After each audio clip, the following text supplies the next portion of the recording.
Hello বন্ধুরা, নতুন একটা মিনি ব্লগে আমার আর তোমাদের গহনের তরফ থেকে সবাইকে স্বাগত। তো আমরা দেখো, আমি আমার পাপা রেডি হয়ে গেছিলাম। এখানে আমার পাপা, আমি আর তার বাবা রেডি হয়ে গেছিলাম, বেরোচ্ছিলাম। আর ওদিকে আমার শাশুমা, সোনা বাবার ঠাম্মা আগে ভাগে বেরিয়ে গেছিলো।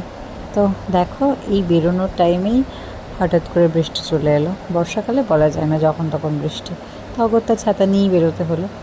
ওই যে একটা প্রবাদ আছে, বর্ষায় ছাতা আর শীতে কাঁথা। জানি না ঠিকঠাক বললাম কি না। বাই দ্য ওয়ে, আমাদের গেটের সামনেই গাড়ি আসে, কিন্তু তাও কেন আমরা হেঁটে যাচ্ছি, কারণ ভাবলাম যে গাড়ি যখন আসতে লেট করছে তো চলো একটু হেঁটে এগিয়েই যাই। কারণ আমার শাশুমা আগে থেকে এগিয়ে গেছে, দেখো ওয়েট করছে। তো এই যে গাড়ি চলে এসছে, এবার আমাদের যাওয়ার পালা। তো কোথায় যাচ্ছি সেটা এখন বলবো। আসলে আমরা যাচ্ছিলাম কালীঘাটের মায়ের কাছে পুজো দিতে। আর কিছুদিন পরে আমার বাবার অন্নপ্রাশন, আর এই অন্নপ্রাশনের আগে মায়ের কাছে পুজো দিতে যাচ্ছিলাম, আমার বাবাকে দর্শন করাতে নিয়ে যাচ্ছিলাম। আর শুধু কালীঘাটে মায়ের মন্দিরে নয়, আরও একটা জায়গায় গিয়েছিলাম, আরও একটা মন্দিরে। সেটা তোমাদের নেক্সট মিনি ব্লগে দেখাবো এবং বলবো।